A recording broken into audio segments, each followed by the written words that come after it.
Okay, so I hope your exam went well. Obviously, there was no exam for this course. It is coming next Wednesday, 25th. Just a reminder. So, last lecture, which was before your minor, we started talking about Markov chain, right? And the motivation for Markov chain was that we want to sample, but we want to sample and use law of large number, even in cases where the samples are not IIDs. And that was the idea. And the last thing that we discussed, if you remember carefully, the last thing we discussed was that pi transpose is equal to pi transpose is equal to pi transpose p. This was the last thing that where we stopped in the last lecture, where pi is basically my distribution. Pi will have pi 0, pi 1, so distribution. Transition matrix. Okay, P is the transition matrix, pi is the probability of states. And this basically tells you how you can calculate probability of states at different times. For example, if you know probability of state S1 at T0, using this you can calculate probability of state S0 or S1 or S2 at T1 and T2 and T3 and so on and so forth, right? And then we said that you can always design a transition matrix such that the left hand pi and the right hand pi will be same. So, actually it was pi 0 and pi 1, and we said that, or rather I should write pi 0 here and pi 1 here. And what we said that you can always design a transition matrix such that pi 0 and pi 1 will come from the same distribution. Now, when I made this statement, it does not mean that it will immediately happen. So, if you start from some pi naught of your choice and select a proper p, then maybe if you keep on doing it after 100 times doing these things, you will realize that you have reached a point where now every time you are using this, you are ending up at the same distribution or with the same probability. So, this does not happen immediately. So, it happens if you keep on doing this. So, basically the idea is that if you think of it like this, initially the distribution might be this, but then this will converge, and at this stage you will say that it is coming from the same pi. Okay? And this diagram I just now draw is known as the chain, where this is the time axis. Okay? And this is showing the probability or samples or something like that. So, this is where we stopped actually last time, and this whole discussion last time was based on one assumption or one consideration, and that was that we are working with discrete states. If you remember the example I took, I had 4 states, and I gave the example that weather can be extreme hot, mild and cold. I mean, this are the 4 states we talked about, right, on a given day. But for our case, we are interested in continuous. Okay. So, extending this to continuous scenario, extending to continuous random variable, what this takes the form something like pi, okay, pi of x t plus 1 will be equal to integration pi of x t k of x t comma x t plus 1 d of x t. Okay. This happens when you consider now x can take any value. So, x is basically now continuous. Previously x was discrete. And this is exactly the same formula. When you remember that was written in matrix form, if I write it in vector form, there will be a summation that will come. So, the summation is getting replaced by the integration. That is the only change that is happening, which is something that always happens. Okay, so now what is k? What do you think K is? K is something that is extension of P for continuous case, right? So what was P called? Transition matrix. When you extend matrix to continuous case, you start calling it kernel. So K is transition kernel. Okay, so we will call K as, or K is known as rather, transition kernel. Okay. Now, can you remind me how was P as a matrix? How did P look like as a matrix? What was the first row, first column indicating in P? Probability of going from state 1 to state 1. What was 1 and 2 representing? State 1 to state 2. 2 and 1, 2 to 1, something like that. So then in that sense, what will k xt comma xt plus 1 denote? Correct. And that is also you can see from the equation, the fact that you are at xt and you want to go to xt plus 1. So this is the conditional distribution. Kernel is nothing but the conditional distribution. And it is basically probability of xt plus 1 given xt. Given that you are in xt, what is the probability or the PDF with which you will go to xt plus 1? And that also makes sense because if you put it probability of xt plus 1 given xt, then what is that? The product law and the sum law in action, and that's give you the left hand side. Okay. So note that kernel going from xt to xt plus 1 is nothing but probability of xt plus 1 given xt. And p, by probability I mean probability density function in this case, because it is continuous. Okay. Any question? So this is basically straightforward extension of whatever we discussed last time. Okay. And also in this expression I have already assumed that you have already selected a kernel, a transition kernel that will give you the stationary distribution. That's why you see pi and pi. Otherwise it should have been pi 1 and pi 2. So I have already assumed that K is the transition kernel, the correct transition kernel that gives you the stationary distribution. Clear?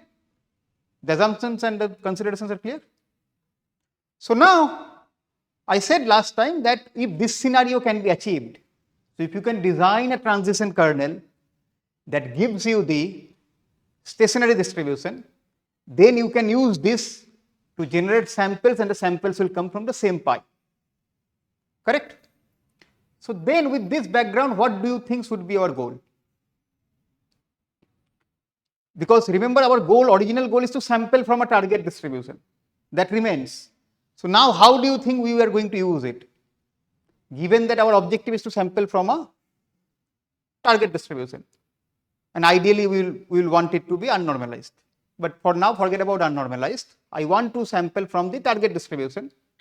With that, and I want to use this thing. So what do you think we will do? In this, what should be our target distribution in this expression? Think about it. If, yes, not only pi xt plus 1, pi.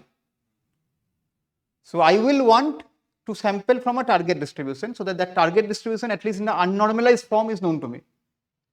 Right? So that target distribution should be my pi. And I will want to design a kernel for that given pi such that that kernel is pi invariant, which means, I will come to this term later, pi invariant means that the pi will be a stationary distribution. With this setup, with that kernel, if I now sample from using this, I will get samples from pi, which is my target distribution. So just to summarize, let me write it as equation 1. See if it is making sense or not. Note that our original objective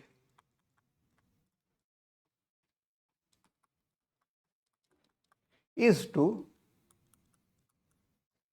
sample from some target distribution, right? I mean, target is the terminology, I mean, from some distribution, okay? And obviously that distribution is intractable. That distribution is something you cannot sample from. Otherwise, why will you go through this headache, right? So that distribution is obviously untractable. So distribution, so this is pi of something which is basically equal to pi star of something divided by z, right? This is what we want, and pi star is what will be known to us, prior times likelihood. Z is intractable, will not be known to us, and I want to, or we want to sample from pi. That is the problem statement, correct? So therefore,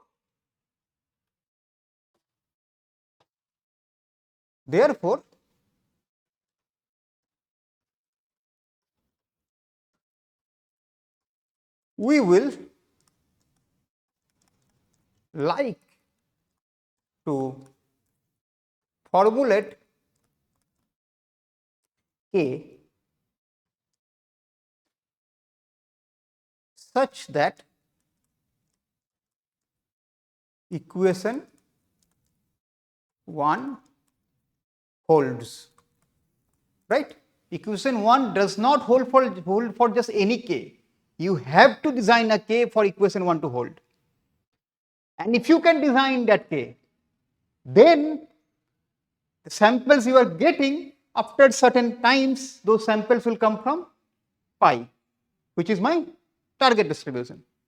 Okay? Clear? What we are trying to do is clear. We are trying to design a kernel K for a given pi or pi star at least. And if we can do that, then we are good, because then we will sample using that chain. And if we sample using that chain, we will get through from this samples from the same distribution. We will sample from the Markov chain basically. And these samples will not be independent. They will not be IID, but they will be from the same distribution. Okay? They will not be IID because that is the whole idea. Okay? Any question? No? Okay. So now the question is how to design a kernel. Okay? And there is another question, is this condition enough? Is this condition is enough? Okay? So let us go through that. So first let us define the pi invariant or invariance. So the pi invariance condition is that if we can design a kernel K for which equation 1 holds, then we will say that that kernel is pi invariant. And the name makes sense because pi is not changing, so pi invariant. Pi is not varying. Okay? So if there exists a K for which equation 1 holds, then if there exists a K for which equation 1 holds, then we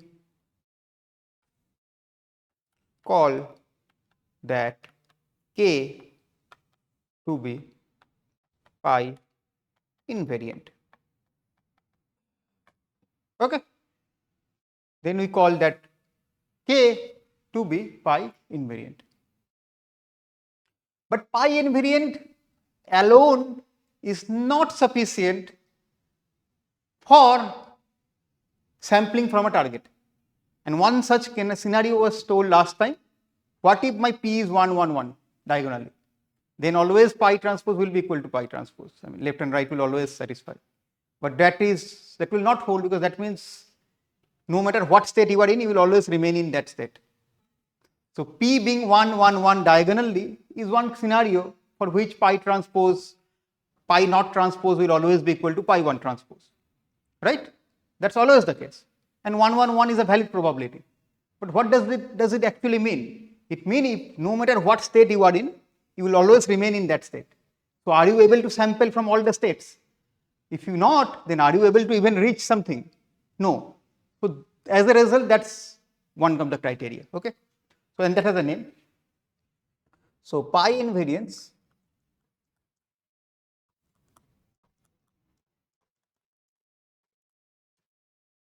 is not the sufficient condition, it is only a necessary condition. There are two additional conditions that are there, and they are very weak conditions. Okay, so pi invariance is a strong condition. Along with that, you will need two weak conditions, and these three conditions combiningly are the necessary and sufficient condition. Okay, there are two additional conditions. And what are those conditions? The first one is known as irreducibility.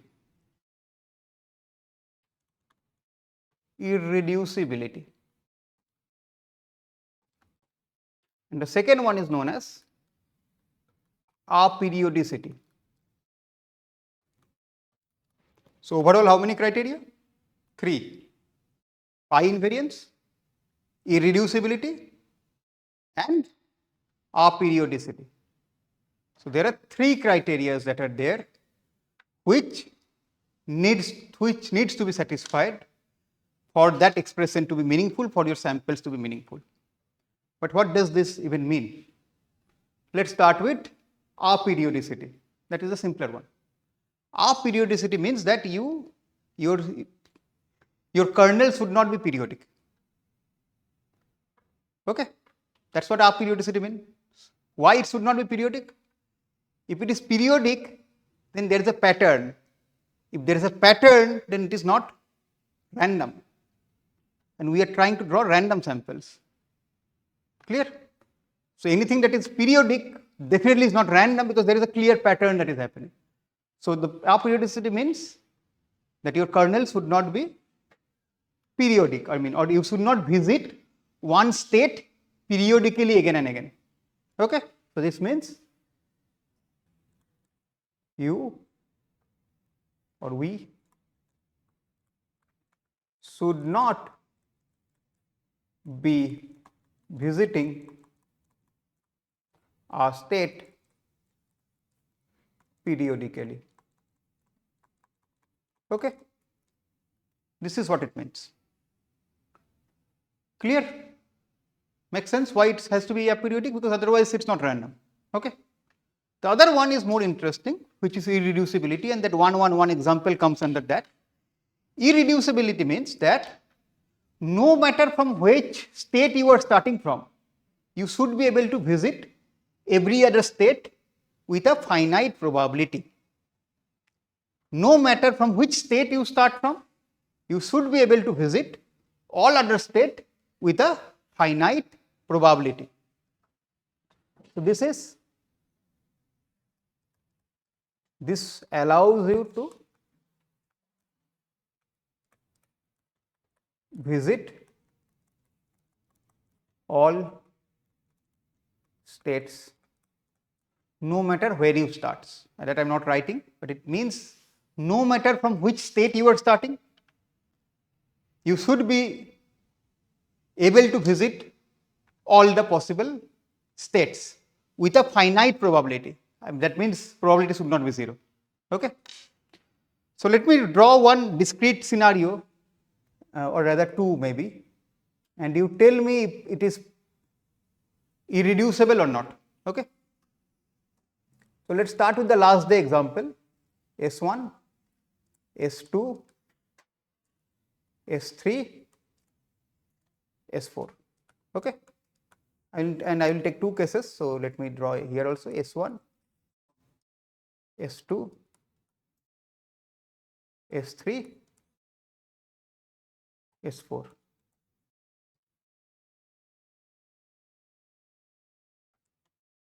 Okay. So let's say from S1 you can go to S3, from S2 you can go to S3, from S3 you can go to S4. Okay. From S2 you can go to S1, From S1 you can go to S2. Okay. From S2 you can also go to S2. From S1 you can go to S1. Okay. From S4 you can go to S4. Okay. And from S4 you can go to S3. Okay. Clear? Can you tell me whether you can leave? Can you tell me whether this chain that you see is reducible or irreducible? Reducible? Why? Why? Yeah, if you are in S4 or S3, you are stuck. You cannot go to S1 or S2. So that is an example of reducible chain. The other example I might or might not draw, but you can also come up with examples like that. I mean, you can always look into it, right? So in this case, from S3 you can go to S1 and S2, S2 to S1, S3 to S4, S4 to S3. This is reducible or irreducible?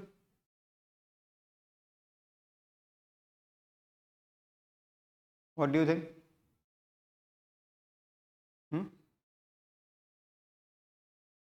Why? How? Which one can I not visit? I don't need to visit it directly. I can visit. I will go to S1 to S4 via S3. So remember, when I say visit, it's not direct visit. It can be via also. Okay. So I can go from S1 to S4 via S3. Anything else you see? Let's see. If I start from S1, can I go to S2? Yes. Can I go to S3? Yes. Can I go to S4? Yes. Right? If I start from S2, can I go to S1? Yes, because S2 to S3, S3 to S1. Can I go to S4? Definitely yes. Okay. Can I go to S2? Yes, I will go from S1 to S3, S3 to S1, S1 to S2. Right? If I start from S3, I can go to S4, I can go to S1, and I can go to S2, and I can go to S3 not directly but indirectly. Right? And if I start from S4, I can go to S3, and from S3 I can go anywhere else. This is the irreducible. Okay? Clear? So the second one is a irreducible, first one is reducible. Okay, so when I say you should be able to visit with finite, I did not say in one step. It can be multiple steps. Okay, clear? So these three conditions together, if you can design a kernel that satisfies all these three conditions, then you can use that kernel to generate sample from your target distribution. Okay, that is the theory. And this was proposed by Markov in the year 1907-8, I mean basically during that period. Okay, but then no one had any clue how to use this. Metropolis came up with an algorithm in 1950, and he first time used this thing, and that came to be known as Metropolis algorithm. So Metropolis designed the kernel in 1950, and that was known as the Metropolis algorithm. Okay, later Gibbs sampling also came into picture, which we will also talk about, and also Metropolis Hastings algorithm, which also we'll talk about. But Metropolis was the one who first did it, and he was actually working on something related to atomistic simulation and all those things, and in that case he wanted to do these things. Okay, so that was the time when most of the developments were happening, including AI. The name AI, the field AI started in 1946. The name AI came in 1956. So including AI, most of the developments were happening during that period. Why? World War II. Most of the developments happened because of defense, as I said earlier also. AI came also because of defense. Obviously, it happened or it became fruitful after World War, but the effort started during World War. Okay. This will be irreducible if we can go from S2 to S4 but cannot come back to S4. Which one? First one. Right one is is irreducible, right? Huh. Irreducible, you can go to S2 to S4, Huh. but somehow we cannot come back to S2. So how will you do that? You will remove the S3 to S2 connection. Then it will, but then it will still be irreducible because you can go from S4 to S3 to S1 to S2. So that route still remains. You have to remove that connection also. In any case, if we cannot come back, No, then it's irreducible. then Starting from any state, you should be able to visit any other state, including that its own state, in coming back to itself, but not in one step. So that's all. Okay. So if it is 4 states, it should be able to visit everywhere in 4 states. Okay. Okay. So now Metropolis came up with the algorithm and we'll talk about it. But before that, there is one catch. The catch is that it is almost impossible to design a kernel that is pi invariant. So pi invariant is the necessary condition, but it is almost impossible to design a kernel that is pi invariant directly. Okay? And for that, a new condition was introduced, and that is known as the detailed balance condition. Okay? So it is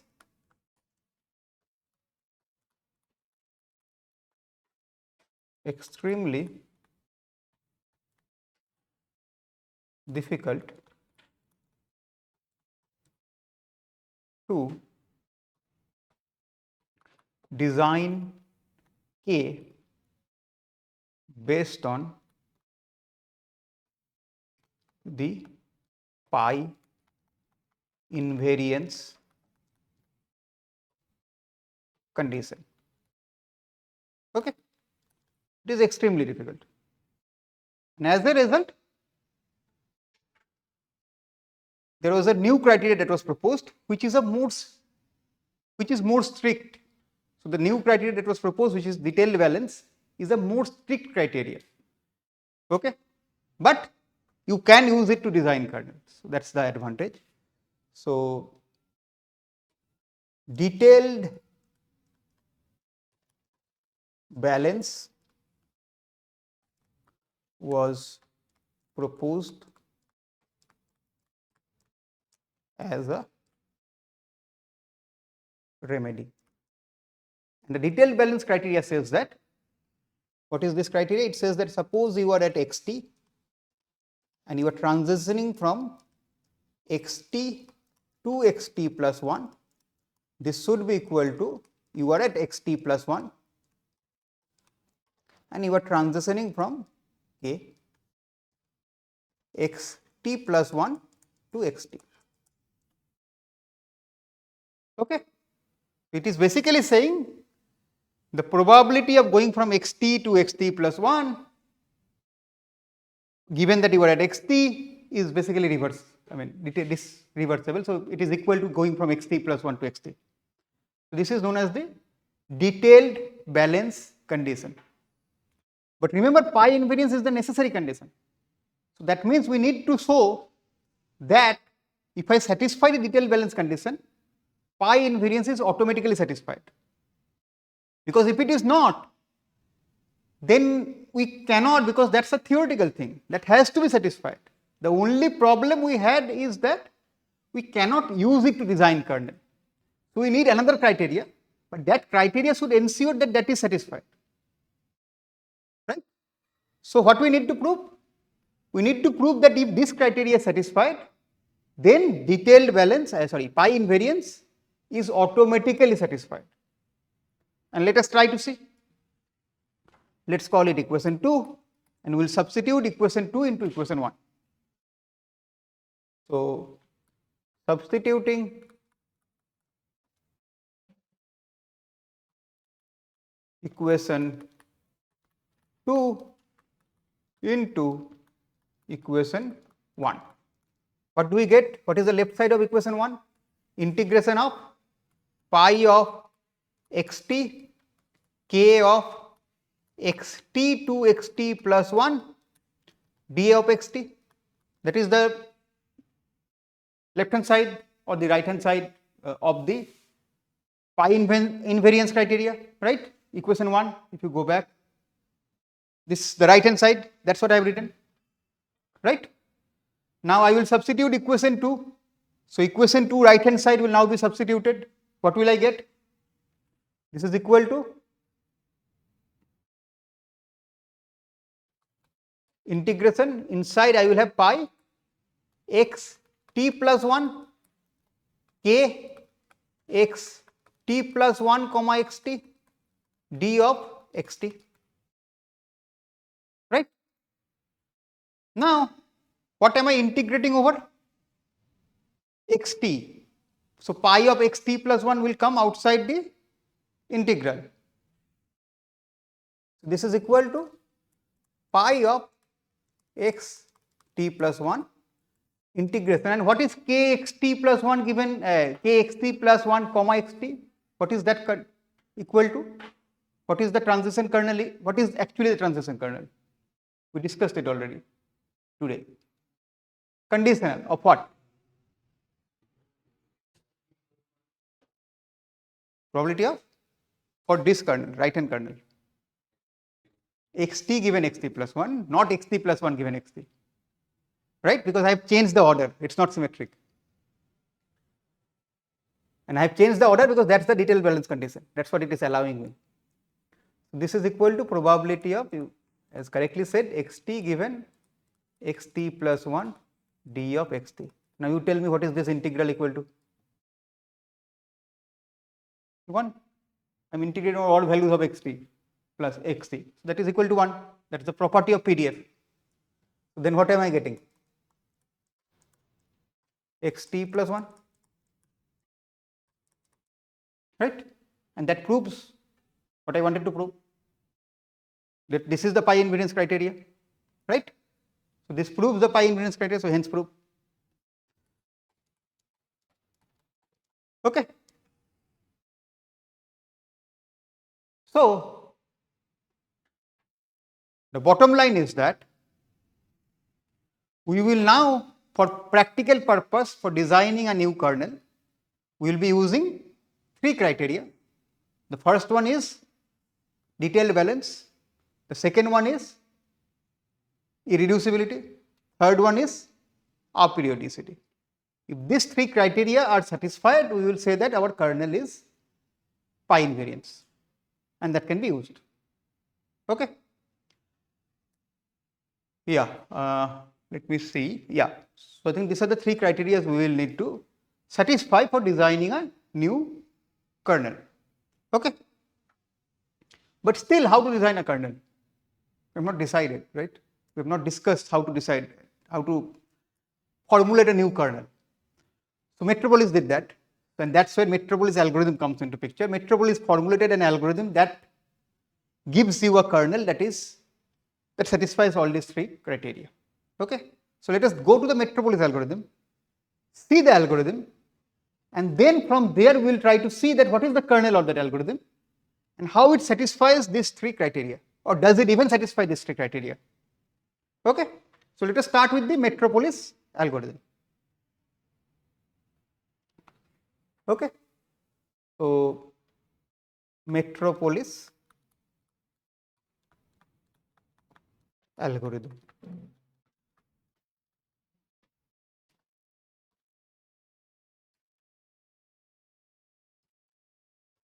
Okay.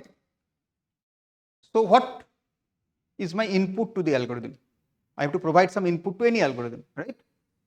Input or requirement, whatever you call it. So my input is, first you have to provide the length of the chain. So basically how many times you will keep on going.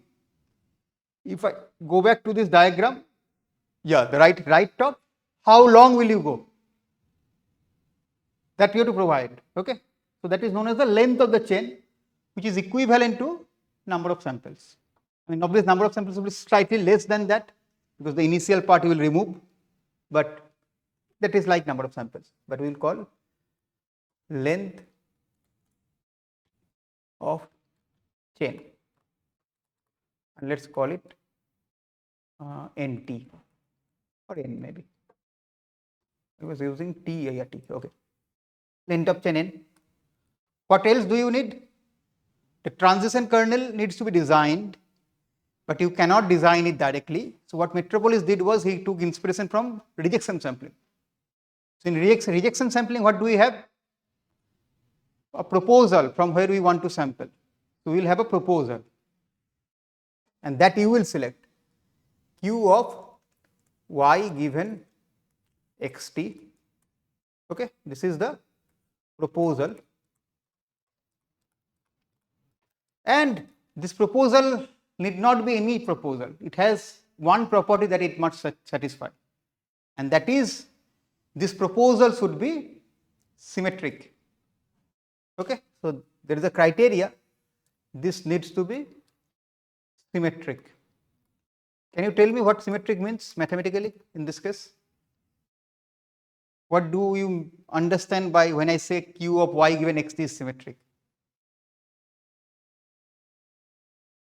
It means that if you reverse the conditioning variable and the other variable, then also it will be same. That means q of y given xt will be equal to q of xt given y. If that condition holds, then we call it to be symmetric. Okay, I am not writing it, I will use it later, but keep that in mind. Symmetric means you can reverse the conditioning variable and the other variable. Okay, clear? Okay, so then once these things are done, you will start the algorithm. First thing you will do is you will set xt to be equal to x naught. What is x naught? Your chain has to start from some point, right? You have to start from something. So that first sample is known as x naught. How will you know x naught? Well, don't worry, you can select whatever you want. It can be a deterministic point, it can be a random from some sample, it does not matter. Because the idea is that if your transition kernel is pi invariant, it will converge to the same pi. Yes, if you start from a very good point, it will converge in 10 steps. So you can count from 11th. If you start from a very bad, you might have to count from 200. So that initial phase in this diagram, right? This initial phase, this may reduce or increase, but ultimately this is the area you will anyways always reach.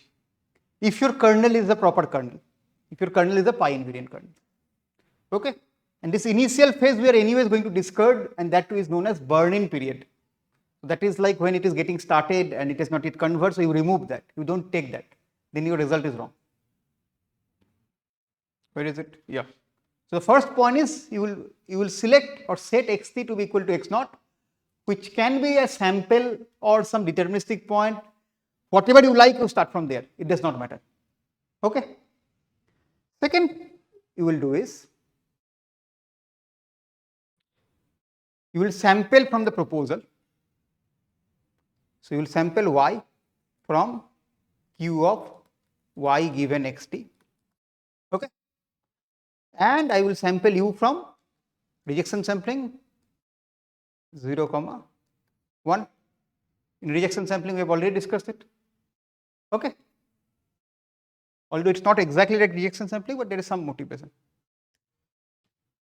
Step 3 is I will calculate the acceptance ratio. The acceptance ratio changes for this case. It's not exactly same as the rejection sampling. Step 3, you calculate a acceptance ratio of going from xt to xt plus 1, or in this case going from xt to y, going from xt to y, and this is equal to minimum of 1 comma pi evaluated at y divided by pi evaluated at xt. Okay.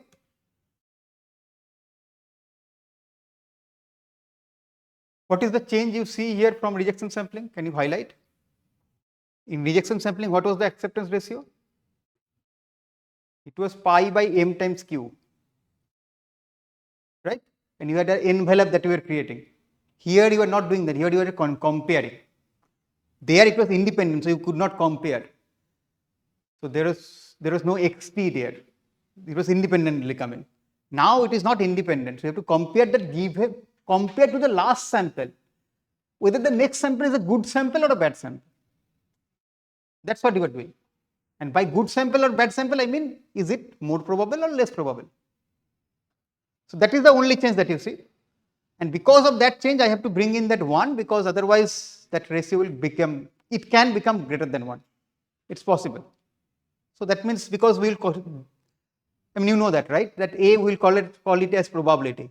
And as we will call it as probability, it should be within 1. So that's why that minimum segment is coming. It has no other value. Okay. Now after this, it is same, almost same. After this, what we do? How do we accept in rejection sampling? If U is less than equal to A, then we accept. Otherwise, we reject. Here we will not reject. We will do something else. Okay. Here also we will reject, but yeah. So if U is less than equal to A going from xt to y, then we set xt plus 1 to be equal to y. Okay. With probability A xt to y. You can write xt plus 1 also because y is equal to xt plus 1 now. Does not matter. Right? Clear? Why can I write xt plus 1? Because that is the same thing. Else, now it is different.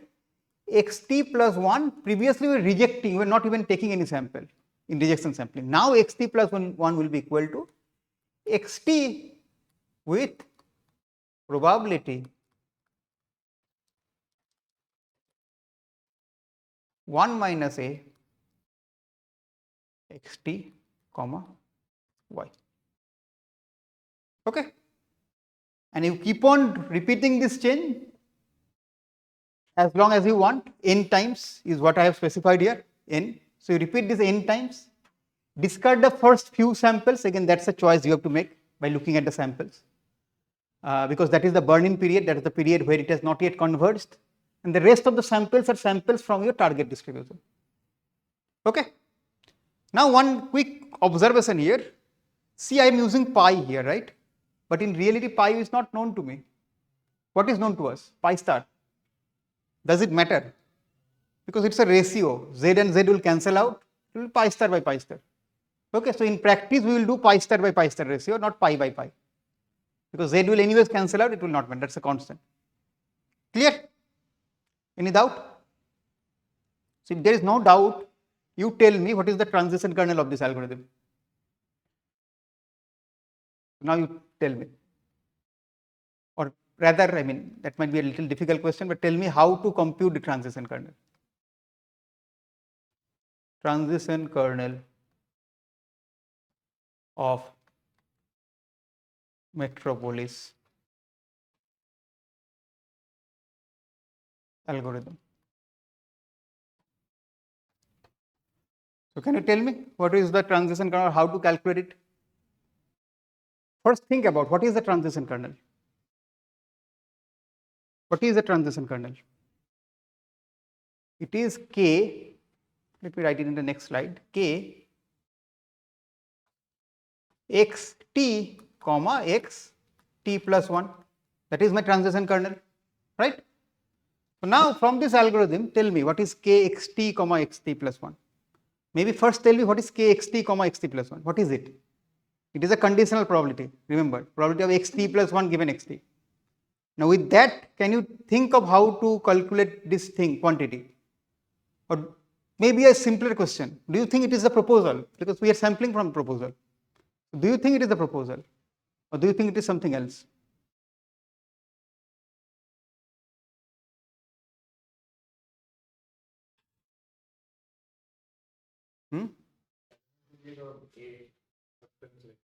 That should also be there, correct?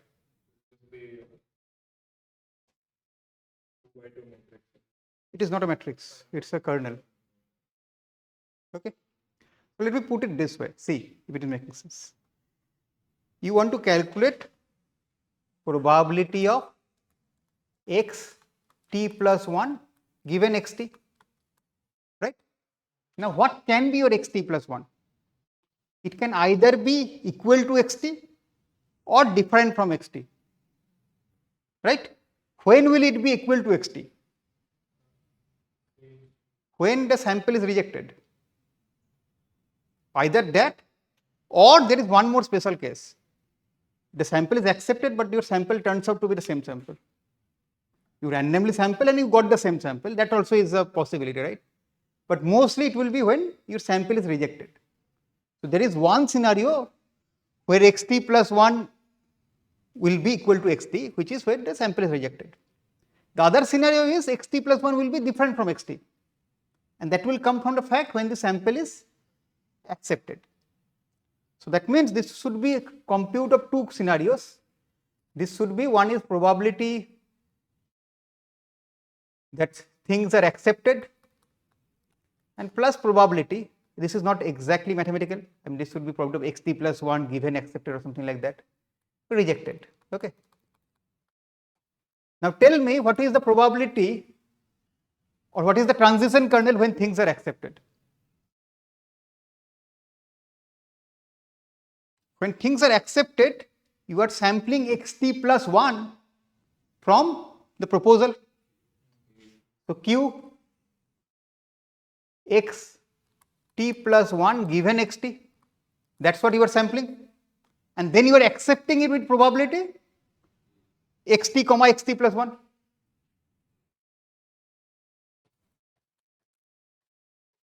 I mean, does not necessarily mean that what you are sampling will be accepted. There is a finite probability, but that is not one.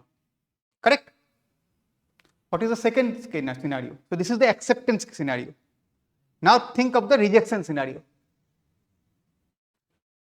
Rejection scenario, you are generating a sample y from xt, from this distribution, not xt plus 1 but y, and that sample is getting rejected, and rejection probability is 1 minus a xt comma y. Okay, and this can happen for number of y's. This is not just one y for which it can get rejected. There are many possible y's for which it can get rejected, and for all those cases you will end up with xt plus 1 is equal to xt, right? So how to calculate all, tackle for all the y? Take expectation over, or not expectation, basically integrate over all the y. Let me repeat it. I will also show it with some diagram later. See what is happening. In Metropolis, there are two scenarios. Scenario number 1, your xt plus 1 will be equal to your xt. Scenario number 2, your xt plus 1 will be something different from xt. You can think of it in another manner. You will either accept y as xt plus 1 or you will reject y as xt plus 1. Correct? If you accept it, then your y becomes xt plus 1, and xt plus 1 came from the distribution probability of xt plus 1 given xt, or q of xt plus 1 given xt. But the sample is getting accepted not surely but with some probability, and that is a of xt comma xt plus 1. That is the acceptance part. Rejection part. In the rejection part, your xt plus 1 will be equal to xt, but that can happen in infinite number of ways. There can be different y that can get rejected, and for each of those rejections, your xt plus 1 will be equal to xt. So that means you take a y, calculate the same thing, and then integrate over all the possible y. Clear?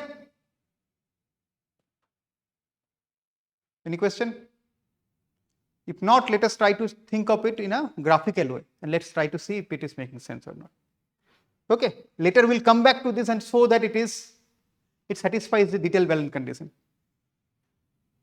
So suppose we are trying to sample, our target distribution is some multimodal Gaussian. Okay, think of the algorithm, where the algorithm starts. What is the first point of the algorithm?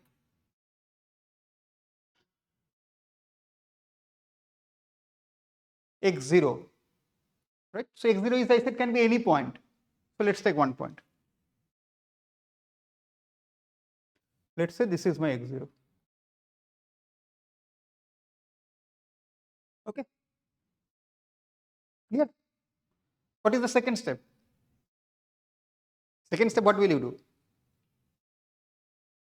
Sample y from y given x naught. X naught is equal to x3 as already said. So y given x3. Q of y given x3. So Q is something you have decided. Let's say I have decided Q to be a Gaussian with x naught as the mean. Standard deviation is something I will decide. So if that is the case, my Q will look something like, this has to be symmetric, does not look symmetric, but it is symmetric, okay. And this is my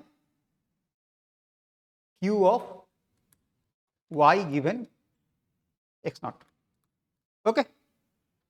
Now from this distribution, I will sample one point, okay, one point randomly.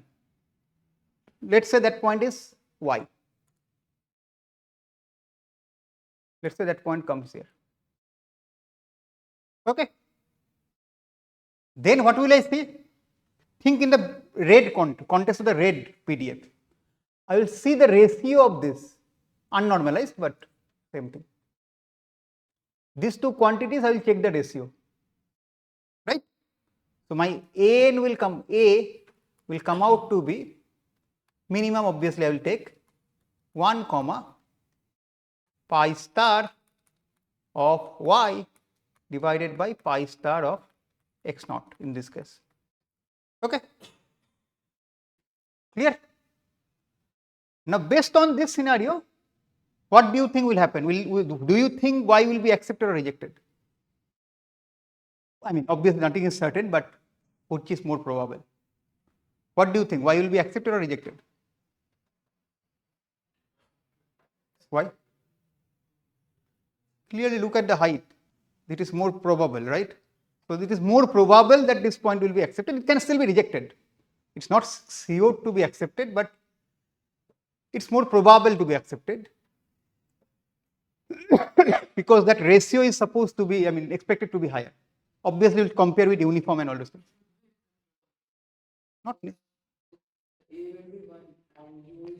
in this case, A will be 1. How do you know? It is more, but how do you know that is more by a ratio of 1?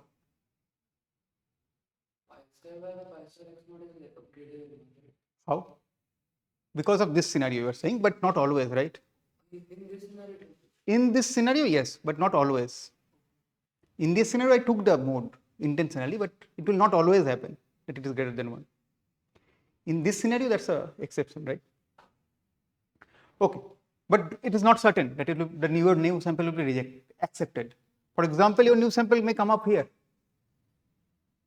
Let's take another scenario, okay, and let's say now this is my y.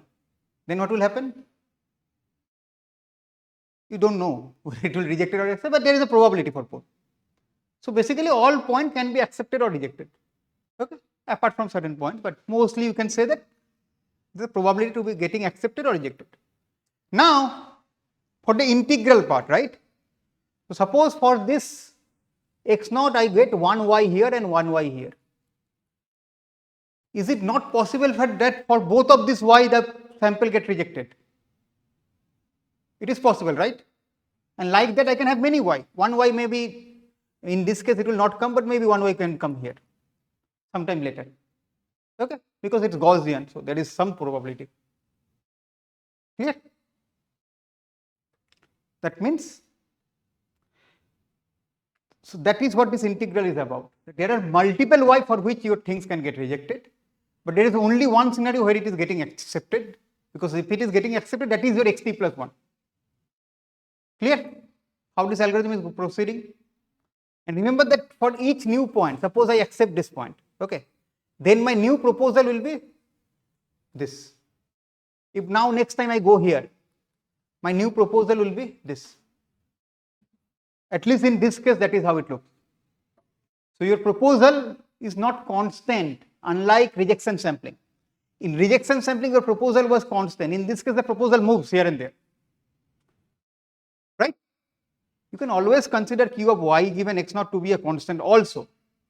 But that's a special case. In general, it will not be constant, it will keep on changing. Okay. So points to be noted. In general, the proposal changes with t. Okay. The proposal is not constant. Okay. The proposal changes. Although as a special case, you can select an independent proposal, and in that case the algorithm will be known as independent Metropolis testing, which I will talk later. Metropolis, not Hastings. Hastings I have not yet talked about. But that's a very special case, maybe not a good case. Okay. And we will talk about it next time. But now I want to conclude with three things. Let me start with the easier one. So this is my transition kernel, right? What are the conditions this transition kernel should satisfy? Detailed balance, aperiodicity, irreducibility. Let's start with irreducibility. Or okay, let's start with aperiodicity. How do you know this is, or can you give some logic why this is aperiodic?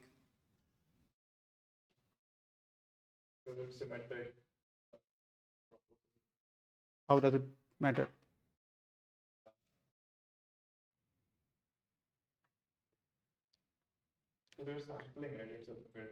Sampling, but how do you know that the sampling is, suppose that sampling you are getting periodic. Even in that case, will it be periodic? Suppose you are getting a sample periodically. Let's take the extreme scenario. You have selected a proposal somehow where some sample is coming periodically. What will happen in that case? Let's say your proposal is a very skewed delta function. You are getting a sample again and again. Even in that case, do you think it is periodic or not?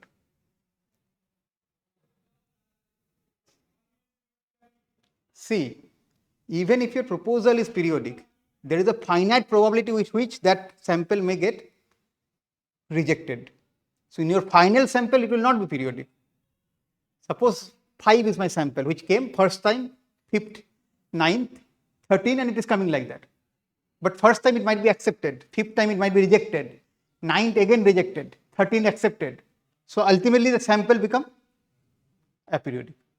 So the fact that there is a finite probability with which the sample can be rejected makes it aperiodic. Clear? So the fact that a sample generated from a proposal, the fact that a sample generated from a proposal can be rejected with finite probability makes it aperiodic. Okay. Now, is it irreducible or not? How will you decide? Is it irreducible or not? Transition kernel. Because it has to be aperiodic, irreducible, and then detailed balance. So, is it irreducible?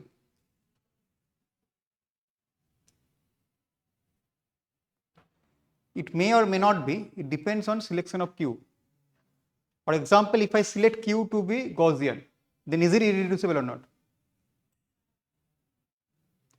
If I select it to be Gaussian, then it has to be irreducible because it varies from minus infinite to infinite. So it can go to any state.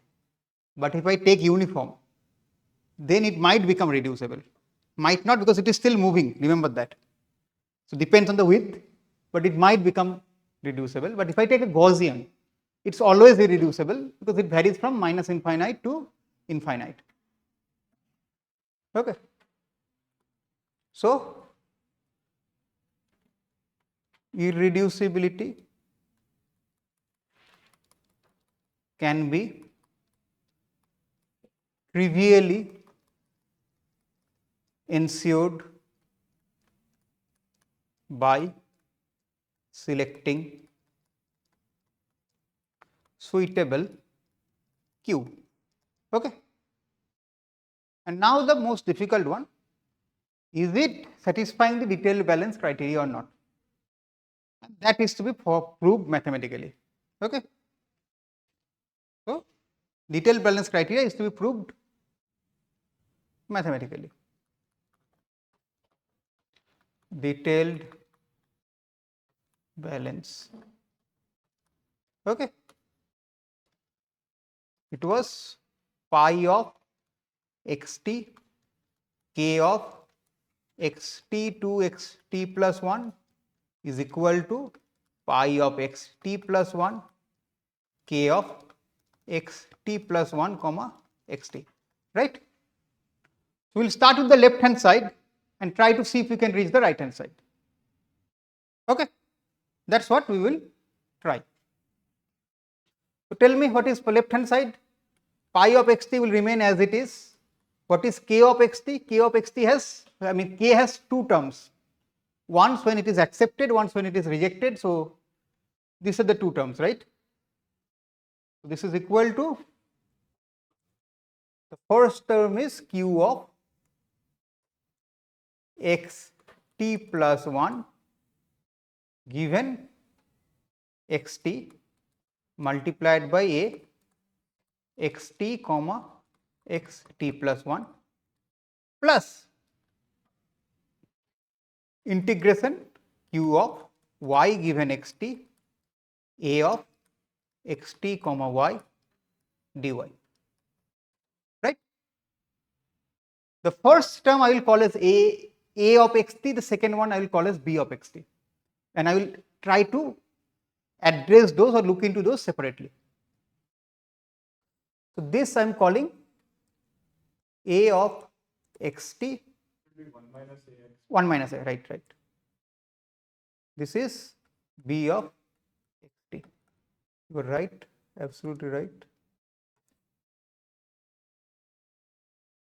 Yeah. So, 1 minus a.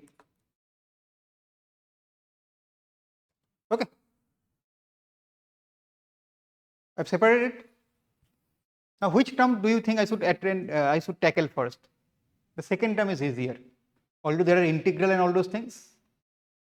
I will show you that the second term is easier to prove. Okay, so let us start with the second term. So, consider pi of xt multiplied by b of xt, right. This is equal to pi of xt integration q of y given xt multiplied by 1 minus a xt comma y dy, right. Now, what is this scenario corresponding to? What is bxt corresponding to? Rejection, right. And what does rejection means? Xt plus 1 is equal to xt, right. So, I can just replace xt with xt plus 1, because this part corresponds to rejection, and for rejection xt plus 1 is equal to xt. Clear? So, note that b of xt, not of b of x, the whole scenario actually,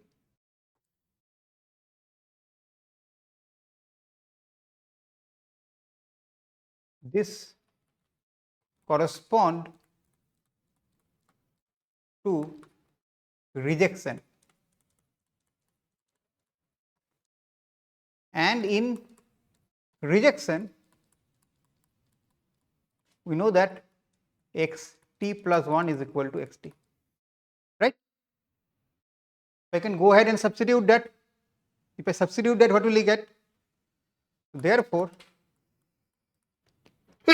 pi of xt b of xt is equal to pi of xt replaced by xt plus 1 integration q of xt replaced by xt plus 1 multiplied by 1 minus a xt replaced by xt plus 1 dy. Right? I have throughout replaced it. And what is it equal to? In the second term I will call it bxt plus 1. Right? The second term I will just call it. So which is equal to pi xt plus 1 b of xt plus 1. Okay? This was simple. The first term is not so simple. Because this is not enough, I have to also prove for the first term, and only then I can claim that this is what is the name? Detailed balance. It satisfies the detailed balance criteria. So now focusing on the first term. So now focusing on the first term, that is pi of xt a of xt, and in this case we know that xt plus 1 is different from xt, so that replacement business will not work. So let us write it down. How does it look? This is equal to pi of xt, and what is a of xt? Q of xt plus 1 given xt, a of xt comma xt plus 1. Right? The first two term I will keep as it is, third term I will expand. This is equal to pi of xt, q of xt plus 1 given xt, and a is equal to minimum of 1 comma pi of xt plus 1 divided by pi of xt. Right? Clear? Pi of xt is outside also. I will put it inside the minima. I can push it inside. What will I get if I push it inside? Q of xt plus 1 given xt, and then minima of this pi of xt, I am pushing it inside. I am putting it inside. So minimum of pi of xt comma pi of xt plus 1. Right? Pi of xt plus 1 from minima I will bring outside. Okay? What will I get? This is equal to pi of xt plus 1 q of xt plus 1 given xt, and then I have minimum of pi of xt given pi of xt plus 1 comma 1. Right? Can I not call it, what can I call it? A of xt plus 1 comma xt. I have reversed it. xt plus 1 comma xt. This is reversed. This anyways is now outside. What is the bottleneck? Q. How can I reverse Q? Symmetry, that's what I have assumed. So from symmetry that is anyways reversed. So that is proved basically with that. So this is equal to then pi of xt plus 1 q xt given xt plus 1, and this is happening because of symmetry, a of xt plus 1 comma xt, which is basically pi of xt plus 1 a of xt plus 1. Combine the two things, individually I have proved, so the combination also happens. Okay. So basically with this we have proved that the detailed balance condition is satisfied. Okay. So let's call it equation 4, which is my equation 3. So where is B? Yeah, 3. So from 3 and 4, 3 and 4 K in Metropolis satisfy the DB, detailed balance condition. Okay. So we'll stop here. Remember that Metropolis has a limitation. The limitation is that we have to select cubes which is symmetric, so that is restricting. So next class we'll start talking about Metropolis Hastings algorithm, which relaxes that. From there we'll go to either Gibbs sampling or Hamiltonian Monte Carlo. One of those will start, the other will continue in the next to next class. Okay. And whatever we covered up until Monday is your syllabus for your minor. Okay. Thank you.